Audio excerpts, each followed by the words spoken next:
Now 6 o'clock. I'd like to call this meeting to order. Roll call. Let the roll show that Dr. Stridget, I think, is on work travel, and Miss Jackson is watching her son play some all-star baseball. Mr. Glover is present, and Miss Crockett is present. We'll all stand. I'll lead us in the invocation, and then continue standing for the pledge of allegiance. God, just thank you for bringing us here tonight. Thank you for our students, our teachers, administrators, just all of our stakeholders in our school system that want to see the best for our students. Please give us wisdom as we make decisions tonight. Just send me pray. Amen. I pledge allegiance to the flag of the United States of America and to the republic for which it stands, one nation, under God, indivisible, with liberty and justice for all.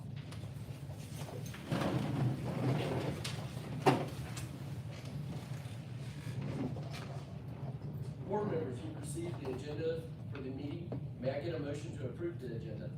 I'll make a motion to approve the agenda. Second. Second. All right. All those in favor of approving the agenda, please raise your hand. Thank you, Mr. Holland. Board members, on the receivers information portion, we only have two policy updates that we're looking at adjusting. The first one is policy 2.22. It deals with our emergency plans and safety drills. This policy revision seeks to revise how and when we conduct our safety drills. The policy revisions will help to ensure that all schools are conducting drills in accordance with state guidelines, and the revisions will also ensure that all schools are conducting drills within the same time frame. Obviously, all schools have been following the guidelines, but what we seek to do is clarify when and how we're doing certain drills so that everybody's on the same page. So we've been in compliance with state rules, but again, this is just us tweaking the policy to make sure that all the schools understand what's expected in a timely manner. Policy 5.41 is regards to student health services. The revisions to this policy seek to ensure that school nurses are fully aware of health issues or concerns with students. In the original policy, the school administrator was deemed as the point of contact. We would like to shift the point of contact to the school nurses since they're the medical professionals on campus. We're also seeking to revise and clarify procedures to be followed when medication is given to students on school grounds. These changes are needed to clarify the crucial role that our school nurses play in our schools on a daily basis. Again, the main portions of that policy that we're wanting to tweak, the original policy has the point of contact as the principal. We're just shifting that to the school nurses. In the perfect world, or in the world that we expect, those two are working together all the time. So again, most parent issues or most parent concerns, medically speaking, they're going to deal with the nurse anyway. So we're just making the policy reflect how, quite frankly, most schools operate, and then we're putting it in policy how we want to do it. All right. At this time, the next item on the agenda is to introduce our new school leadership. Everybody's about to introduce now has already been board approved. We appreciate you guys coming out. I'm not going to put you on the spot too much, but first up, Mr. Mann, you're sitting right there. Come on up. Mr. Mann is our new principal at Marbury Middle School. Very excited about him. He did a great job as interview. First part of the thing, I told him, I said, look, you're going to be first. No pressure. Go on. Welcome to Talk County School. Thank you, sir. I'd like to thank the board and Coach Wood for the opportunity to lead Marbury Middle School. I'm just looking forward to the next chapter of my life. And as always, it's a great day to be a Bulldog. All right, next up. Not a stranger to Talk County Schools. It's very good. It's very nice to have you back in the Talk County Schools, Miss Ellis. Miss Wyteria Ellis will be our new principal at Second Chance. Welcome back. Thank you. I'm back home in Otago County. I was in Otago County for 16 years before I left, so both of my career was in Otago County, so I'm back at home. Welcome back, Ms. Ellis. Thank you. Welcome back. All right, next up, Mr. Jimmy Lansdale, new principal at Marbury High School. I just want to thank Mr. Woodfin and the board for giving me this opportunity. Very excited. I've been in Marbury for 19 years. Only place I've ever been, only place I really want to be. So I'm just glad to have this opportunity and look forward to the new year. Yes, sir. All right, let's see. Next up, Mr. Jerome Barrington, our new director of special programs. Come on up.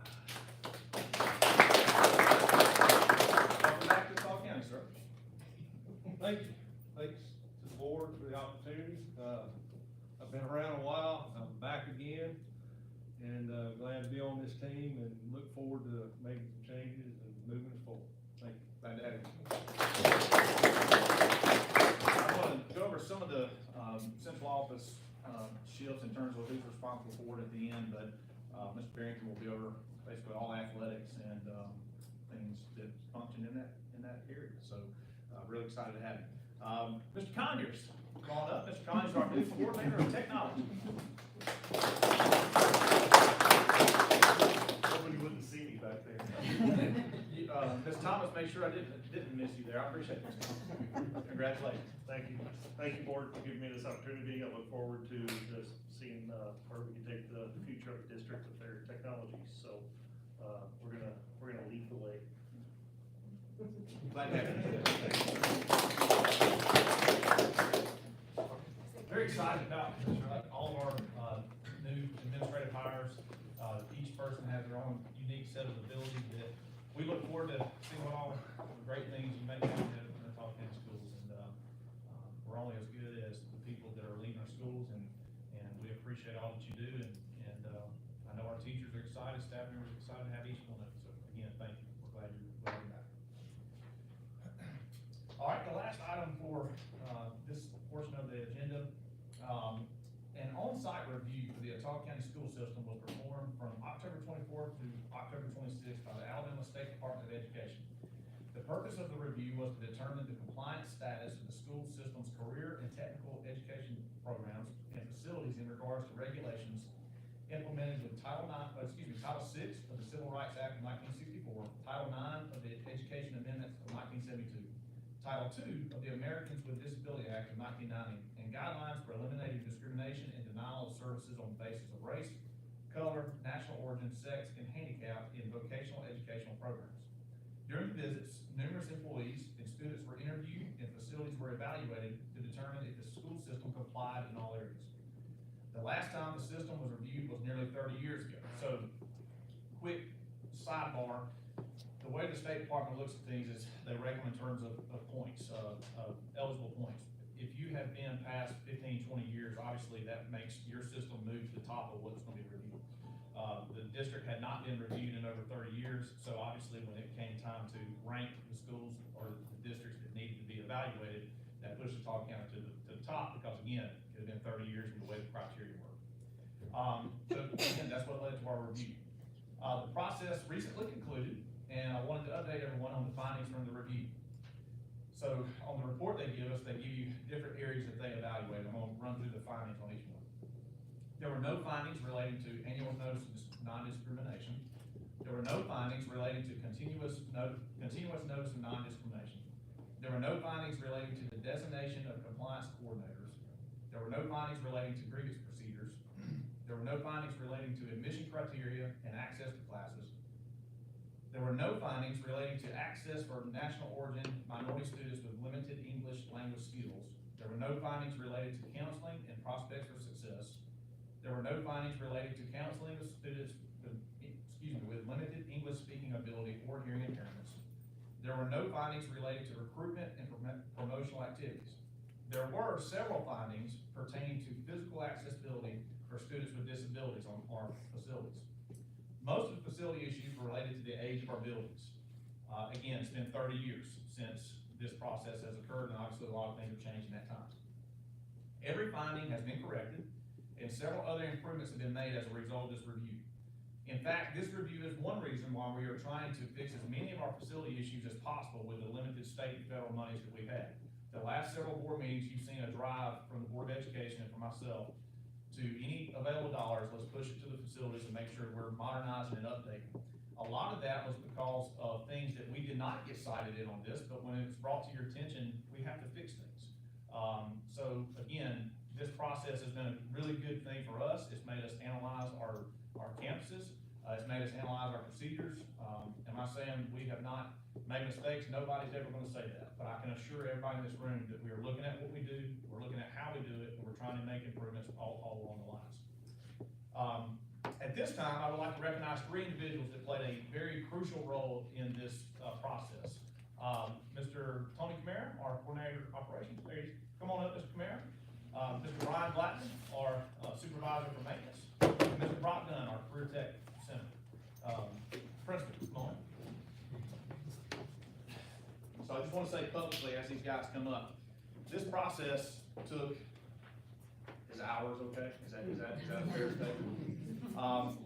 With Mr. Blackman and the maintenance guys, they were able to save the district a pile of money, because instead of us having to allocate resources to a contractor coming in and fixing them, fixing the issues, our guys did a tremendous job. Again, Mr. Blackman headed that up in a lot of instances and saved a pile of money fixing a lot of the issues.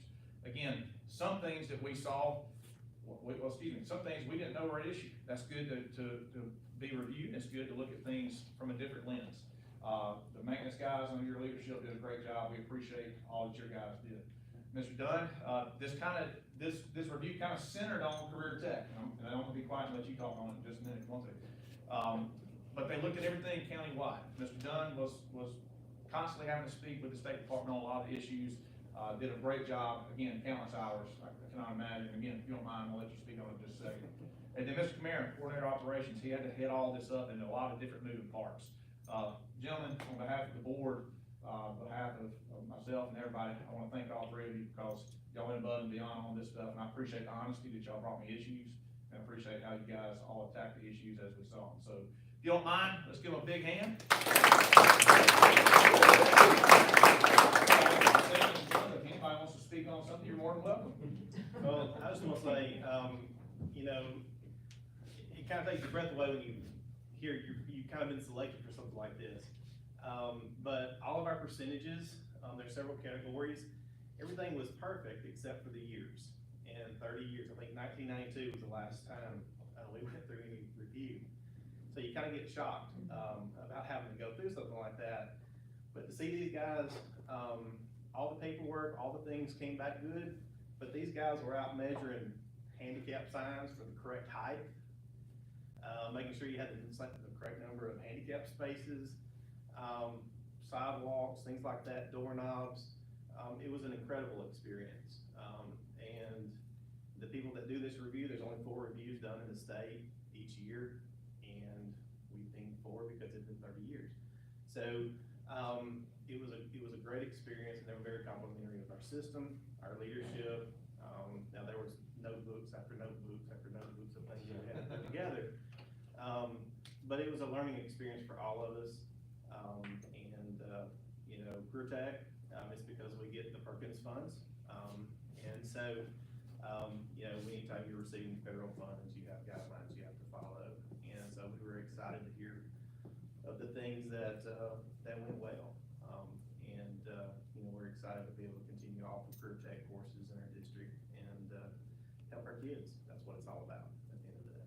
So, and the only thing I would add is as we're going through this process, of course, you work with all the different people, but I want to say the city of Prattville, Pawtucket County, the engineering office, and those guys doing things for us. Hey, what do you need help on? We'll be there. We'll do it this day. Just the coordination and the efforts that everybody put together were top notch. So. Mr. Chairman, I appreciate you bringing that up. I've forgotten a lot of the things that we maybe couldn't have done right then. Mr. Mayor was able to work with, again, the city of Prattville sheriffs, everybody pulled together. So, guys, again, we appreciate you guys, appreciate all your hard work.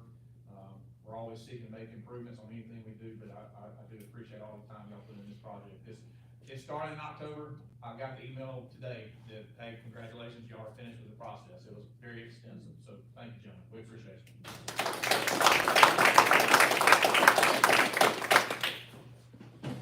All right. Are there any questions or anything that was covered or during the received information? All right. Before my recommendation for approval of the consent agenda, I would like to give some information on the items that are listed on the consent agenda. Item number 4 contains a list of disposals needed at various locations. Item number 5, adjust our attendance policy to add family vacations to the list of approved absences that will count towards parent notes. It also clarifies that student tardies start over each semester. Again, both of those adjustments to that were things we talked about at the last board meeting, but it just streamlines and brings some clarity to all the schools across the counties. There were some discrepancies on how both of those were handled across the district, and it put our parents in a very awkward position, and administrators. So adjusting those 2 things will give some clarity on two big issues that popped up during the year. Item number 6 6 lists days that we were requesting for students to, not participate in state testing to be able to have an e-learning day. This is a continuation of what the district has done in the last several years. This allows all teachers and staff members to help with testing as opposed to designing classes and supervising students. We're requesting that October the 16th, 2024 be an e-learning day for all 9th and 11th grade students due to 10th and 12th grade testing. We're requesting that February 5th, 2025 be an e-learning day only for Daniel Pratt Elementary students due to the large number of students that will be testing for DL testing. And finally, we were requesting that all students in 9th, 10th, and 12th grades participate in an e-learning day on March the 11th, 2025, since all 11th grade students will be taking the ACT. Again, these are all things that we've done. We did them this past year. They work very well. The teachers all said that it helped because instead of not having enough coverage during the testing, now you're able to have enough people to help with testing. You can kind of spread that out a little bit, and quite frankly, most students are not gonna come on testing days anyway because they know that you're gonna be holding first period till 1 o'clock. So, again, trying to get information out a little earlier this year to our parents, so that's why it's on there. Item number 7 contains several supplemental pay requests for staff members that will be working over the summer. These include teachers and staff members helping with summer school and staff members helping with painting and facility maintenance. Item number 8 seeks permission to sell a school bus to Ingram State Technical College. This particular bus needs a transmission, and we have 3 buses on the way, 3 new buses on the way that will replace several buses, including this one. So it's literally taking up space, they can use it for programs. Item number 9 seeks permission to dispose of a trailer located at the bus garage. This particular trailer is beyond reasonable repair due to the floor being rotted from, I believe, a water line busted several years ago and ruined the floor. Item number 10 seeks to amend the athletic director supplement schedule. The current athletic director of Prattville High School is on a 12-month contract. When I presented the supplemental contract, when I presented the supplements to you guys a few weeks ago, or a couple months ago, I had a 10-month position listed on that. I'm just seeking approval to change that back to a 12, since that's what that person is currently on. That concludes everything on the consent agenda. Are there any questions with anything that I've covered? All right, well, I recommend approval of consent agenda as presented. Board members, you've heard the superintendent's recommendation. May I get a motion to approve? So, Second. Any discussion? All in favor, raise your hand. All right, board members, at this time, I recommend approval of the personnel report as presented. Board members, you've heard the superintendent's recommendation. May I get a motion to approve? so, Second. Second. Any discussion? All in favor, raise your hand. All right, at this time, I would like to ask Ms. Lowe to provide us with the May 2024 financial statement.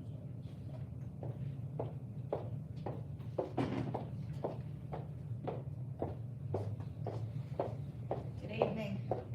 Once again, I told I have to be up front because I'm not loud enough to be here. So May represents the 8th month of our budget timeframe. We should be about 67% within our budget. As disclosed in your board packet, the total revenues for the month of May are at 78%, or $65 million of the total budgeted amount. Your district's expenditures are at 66%, or at $47 million of the total budgeted revenues in the general expenditures in the general fund as of May. Fund balance ended at $47 million for May, and payroll was at $6.5 million. Also included in your board packet is the local revenue analysis. Year to date for local revenue is $17 million, which is 84% of our total budget. May's collections was a little over $1 million. And just to remind everyone, our local revenue is there to meet the required state match, school bonds, and school capital fund projects. So of the 19 million budgeted in total revenues, 10 million is allocated for those particular categories. And then just so for informational purposes, for things that went on financially in the month of May. First of all, I know there's been a lot of conversation about ESSER. So pleased to let you know that of the 6 million that we have left to spend this year, I've already drawn down 4 million. By the end of July, we will draw down the remaining 2 million. So no worries, our funds are totally obligated and will be spent. We will not be returning anything back. So that's really good. We're waiting to finish out some POs and then obviously some salaries and benefits, but we will fulfill our total intention with spending that. Also, on some great news, we had a 2017 bus note held with Regents, that we've been using our fleet renewal money to pay for. In conversation with Mr. Messick and in reviewing our financial opportunities.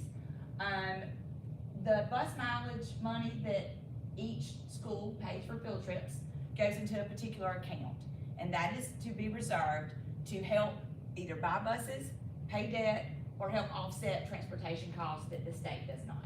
We were fortunate enough to have had enough built up that I was able to pay off that Regions debt 5 years early, and not deplete that extra bus mileage fund.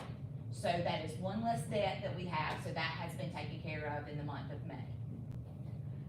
And then also today, I had a webinar regarding the Capital K-12 grant. As you are aware, Mr. Woodfin applied for that. We received funds for debt removal and for the Ag Center. This is a new program with the Lieutenant Governor's office. There was a lot of questions, a lot of unknowns on how we have to handle things. We received the money in January.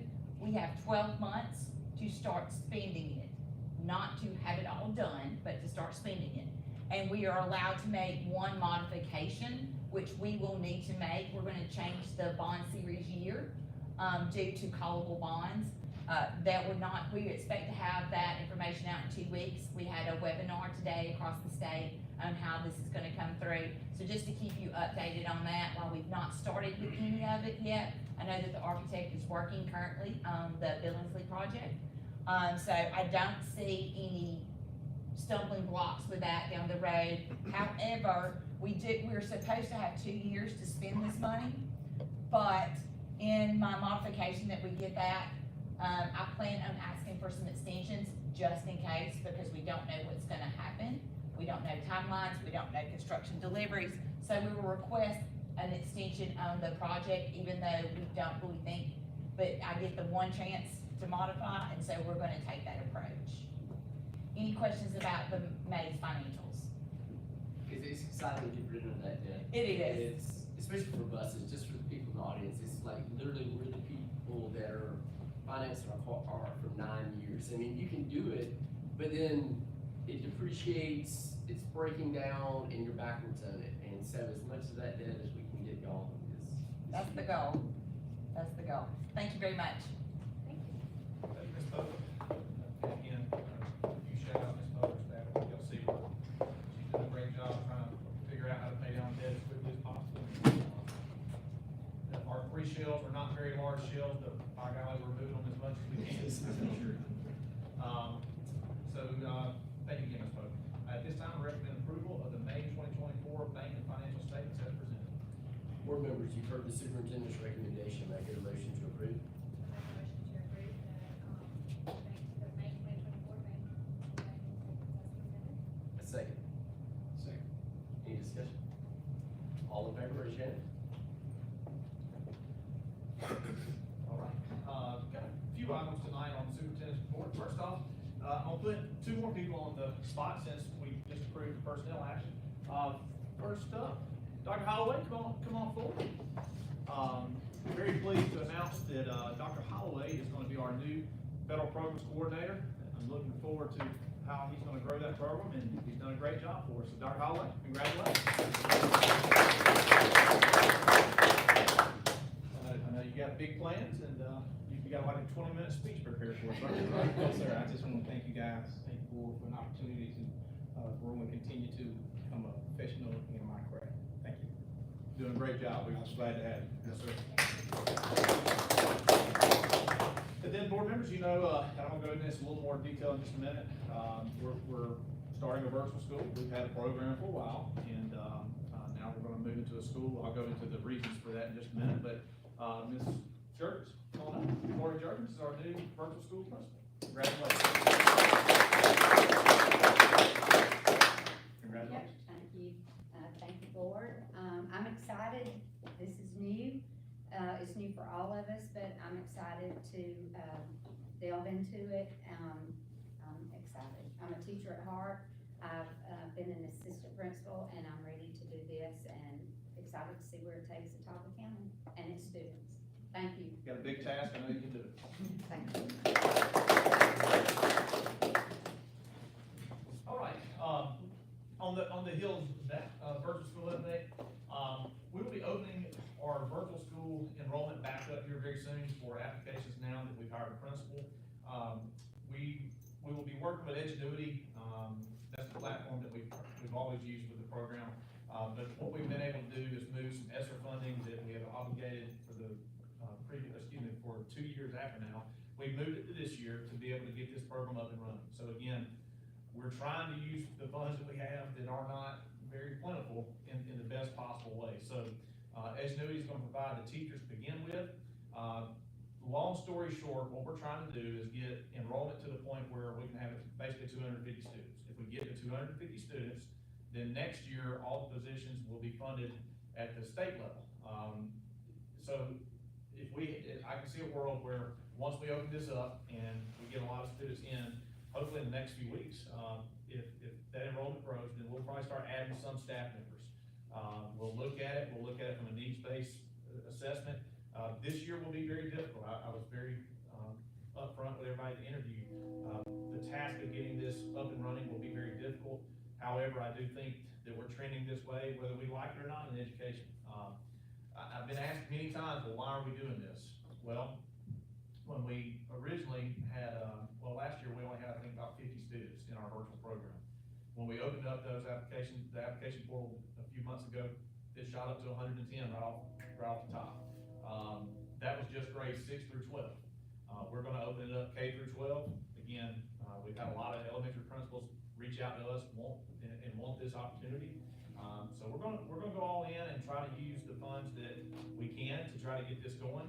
And hopefully within a year or two, be at the number that, we've received state funding. So we're gonna do our very best. And again, I wanna emphasize again that the support staff, the teachers that are gonna be teaching, we're not using general fund on that. Now, obviously, the principal salary we are, but in order for us to do what we need to do with the virtual program, we have to have a principal to get us going legally on where we need to head. So that's a little bit of the line. Got any questions on this? Where will that be housed, immediately? That is the $1 million question right now. We're tentatively looking at the old private kindergarten, which will tie in just a minute. I gotta give you guys an update on the kindergarten, but yes, we all know we're getting a new kindergarten school, and we're gonna have a building there that we can use. For this to be an official school, you have to have a place where the students come and take their state testing. So, we're looking at that location right now, and, we'll go from there. All right, just a brief snapshot on some data. Obviously, it's coming in from the state, and, it'll be a few months before we get some official stuff, but we do have our hard numbers so far on our chronic absenteeism rates. I'm very pleased to announce that our raw data at this point indicates that we made a significant improvement in terms of student attendance for this past school year. That the data indicates that our chronic absentee rate went from 23.47% of our students last year to 15.15% this year. That is a significant reduction in terms of how many students were chronically absent. Huge shout out goes to our attendance specialist, Ms. Melissa Allen. She did a great job keeping track of all the attendance data, working with our families on truancy meetings. And another huge shout out goes to our parents. They're buying into helping us get the students here. Our teachers, our staff members, our secretaries, our principals. It's a total team effort to get our students here. And I'm very proud of that. Now, again, that's raw data. It may change once the state pulls different codes and all that. But preliminary, it looks like we did very, very well. So huge shout out to everybody on that. Also wanted to highlight some of the accomplishments with our class of 2024 seniors. I want to take a moment just to bring some of their accomplishments to light. We had 579 graduates, 378 students planning on attending college, 48 planning to join the military, 126 planning to go into the workforce. And in terms of scholarships, there were 357 scholarships awarded district-wide for a total of $10,462,884. I think those numbers speak for themselves. I mean, I'm very, very proud. With regards to our out-of-district policy, as of today, Watauga County Schools is now accepting out-of-district transfer requests. The new out-of-district enrollment policy will allow families living outside of Ottawa County to apply to attend a school within the district through an application and random selection process. We are requiring a tuition fee of $1,500 per student. And I'll pause there, the rationale there, we've been very vocal with this in our community meetings when we've been explaining it. We gotta make sure it's right for our tax-paying families in Ottawa County. They're paying property tax, they're paying, fees, they're doing everything at the local level. This is a response to legislation we feel is gonna grow in the upcoming years. But the other side of that is, if we have families that wanna take part in the great things in Ottawa County, we're gonna open it up, but there has to be a cost for them to justify what our current families are paying, so. Is that per family or per student? Ma'am? The 1,500 Yes, is? 15 per student, I'm sorry, yes, ma'am, yeah, 1,500 per student. That money does not come to Ottawa County Board of Education down here, we are keeping that at the base schools. It'll go into the school's general funds, and that will allow the principal pretty much to use it however they see fit, so, we'll see how that process goes. Again, the in-district transfer didn't result in a lot of transfer. I mean, I gave you guys the last update on that, but we'll see how many families want to come in, but again, the same attendance, behavior, all the same requirements that apply for the in-district will apply for the out-of-district as well. Private kindergarten school. I met with the contractor last Friday, and he feels that we will have the keys to the building by the end of September.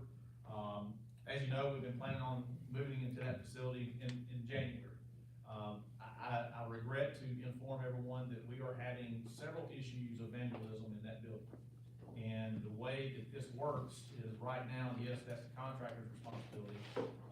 But the harsh reality now that is staring at us is, if that building sits unoccupied and it's on our watch, then it's gonna be our responsibility to fix everything. I'm not saying we're gonna move into it the day we get the keys, but I am saying that we're looking at the possibility of, an immediate move in as opposed to what we thought we would have some time.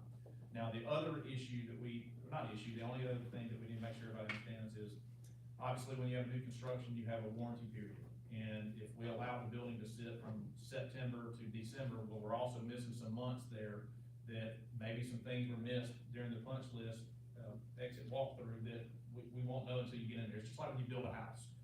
Everything looks great, about a month later, you get in the house and you realize something's off.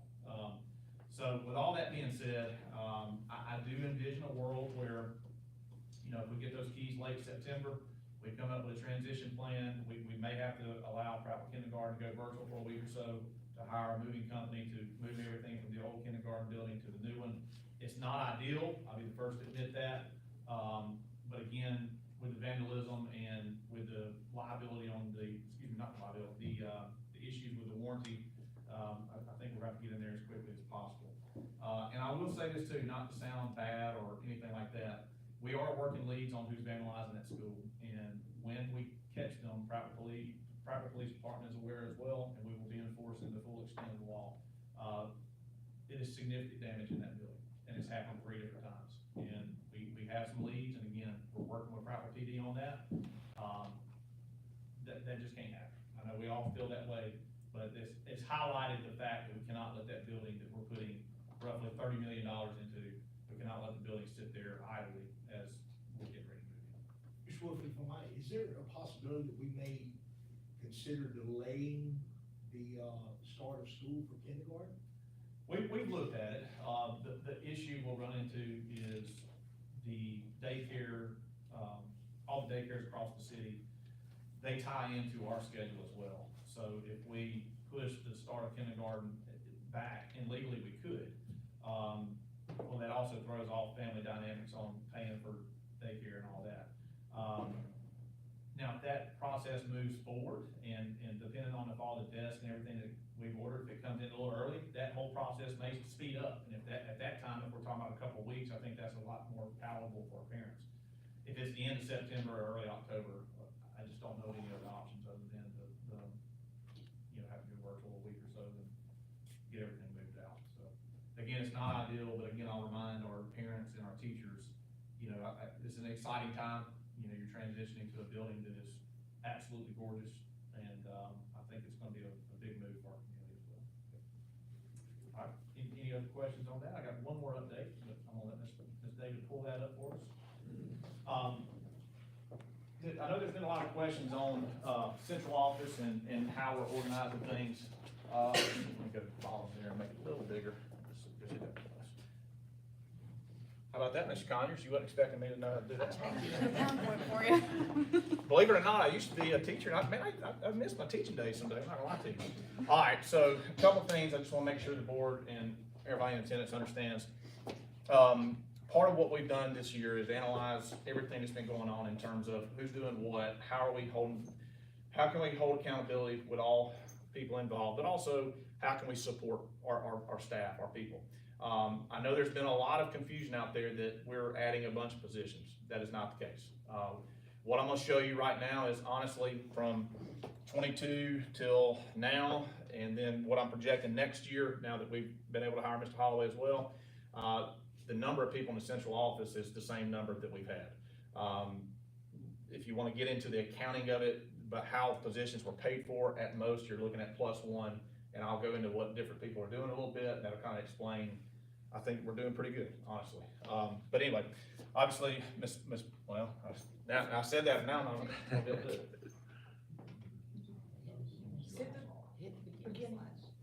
All right, so the different directors, Ms. Addison is over student services.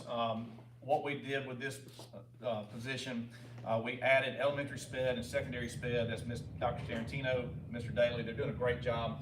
This was overwhelmingly requested by our teachers and by our administrators and our parents. How do we better serve our special education students?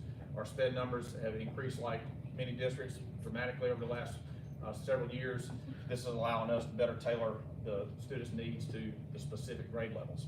Both of them report under Ms. Addison because it's student services. We eliminated, well, we didn't eliminate, we redrew how that was gonna work in terms of different directors. But again, that falls under Ms. Addison, but these two individuals are handling most of the special education issues that arise during the course of the year. Our HR director is still Ms. Harrington. Here is a change with how we're doing this. As a principal in the district, I can say this, and it's not a bad thing. Oftentimes you would try to make a call and there'll be 4 or 5 different people that you're trying to work with because everybody had a little piece of what you were trying to do. I hope that makes sense. I see Ms. Ellis shaking her head, you remember. What we were able to do is divide out curriculum, and all pre-K through 6th grade principals will report to Ms. McNider.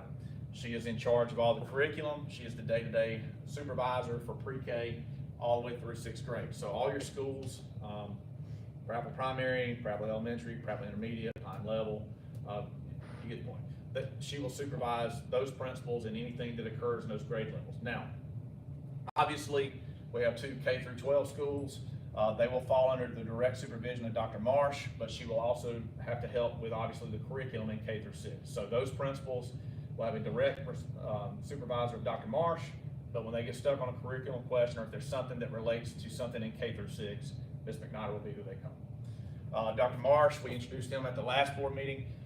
He is our secondary curriculum and our secondary director. He is the direct supervisor for all secondary principals, so that's 7 through 12. Special programs director, Mr. Barrington, we introduced him tonight. Mr. Barrington will focus on athletics, focus on transportation, maintenance, a lot of areas like that, but he's gonna work in conjunction with Mr. Camara. Mr. Camara's did a great job for us over the years. This will allow Mr. Camara to focus more on the safety side, the things that we've got to do a better job on how we're looking at things across the district. So again, Mr. Camara will work with Mr. Barrington on a lot of projects.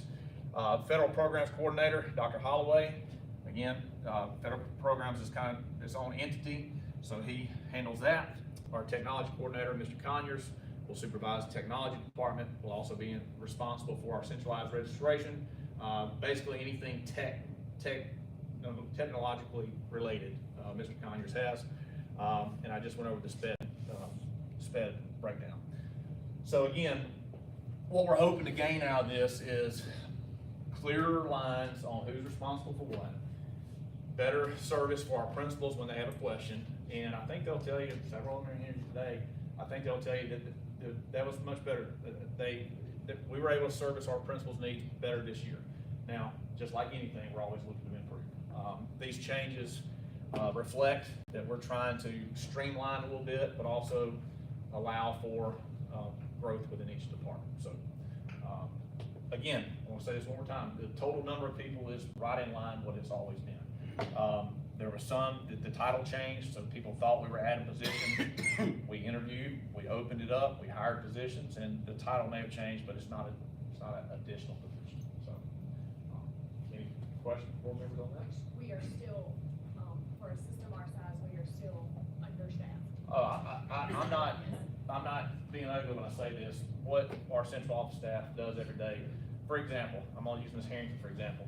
You go to any system around here, they're gonna have 8, 9 people in the HR department. Ms. Harrington has herself, Ms. Wesley, and maybe one other that's a blend. We know that if we could possibly add people, we could probably do better, but we also know our financial situation. I'm not gonna preach the principle that we don't have money for things and then add 10 positions at the central office. It's just not gonna happen.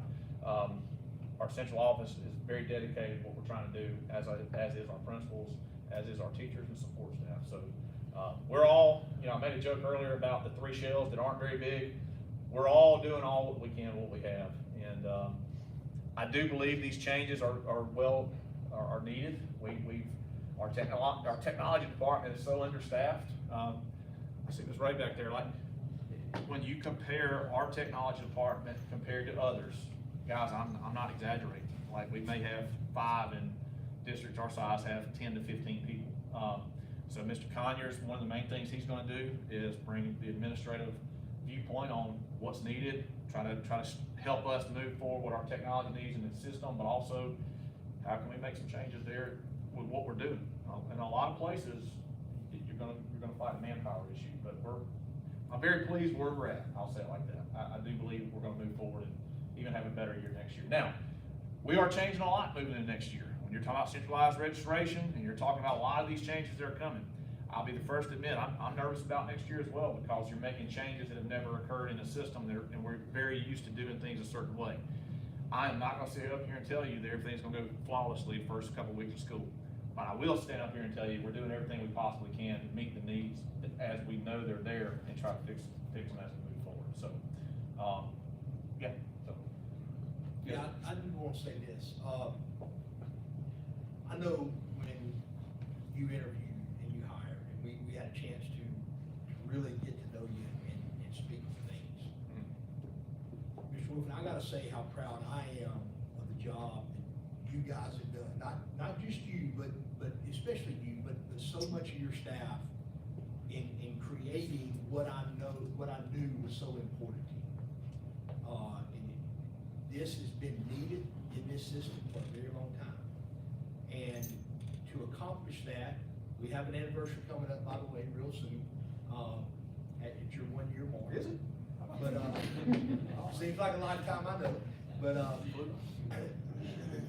to accomplish what you guys have done in the course of a year under new leadership, with a brand new board, all 5 of us, I think shows the capability not only of the staff that you have, but it makes us look right in the hire that we do, and I appreciate that. Well, I appreciate the kind words. I assure you, I'm gonna try to do all I can that it wasn't the wrong hire. There's some days that we do better than we do in others, but you guys have always supported, we appreciate it. I think a lot of it's just our parents. I mean, tonight, obviously, the room's about full, and our staff members voicing the concerns, and I do wanna say this, I think our biggest challenge moving forward as a district is to learn to listen. We may not all agree, and that's okay, but we gotta work on listening. Hey, what's the concerns? What's the issues? And let's try to fix them. We may not always agree on what we gotta do, but I think if we keep doing that, this came from listening to our people. Where are we struggling? Where are the deficits at? And yes, I feel like I know the system pretty well, being here forever. I hope it'll get better, but again, not making promises. I know there's gonna be a lot of changes those first few weeks. I'm nervous about them as well, but I assure you, my staff and I, we're putting in a lot of time trying to pull off all the changes. Well, those are things that, as far as streamlining, because being an ex-principal in Todd County, that I was gonna do tomorrow what I did today if there wasn't somebody telling me there's a better way. And that's why we've ended up being very reactive in a lot of things we've done. If we can streamline this, and I think it helps us be proactive. And again, sometimes we've been scared of change, because you are gonna stumble, you're gonna fall, but for us to move forward, you know, with the virtual school, centralized registration, there's things that have got to happen for us to move forward. And yes, it's gonna stumble, there's gonna be some spots in there, but I think we can't be scared of that. We've gotta take that step and then move in that direction. I agree. I would be nervous if you weren't nervous. I can assure you, we're all friends in here.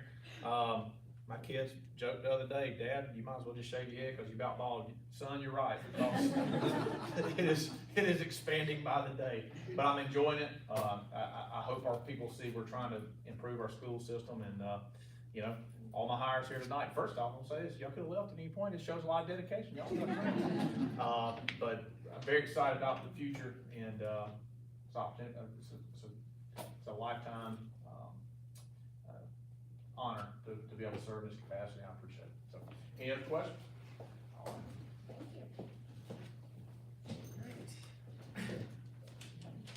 There being no further business, may I get a motion to adjourn? I make a motion to adjourn. Second. All in favor? Adjourn this meeting.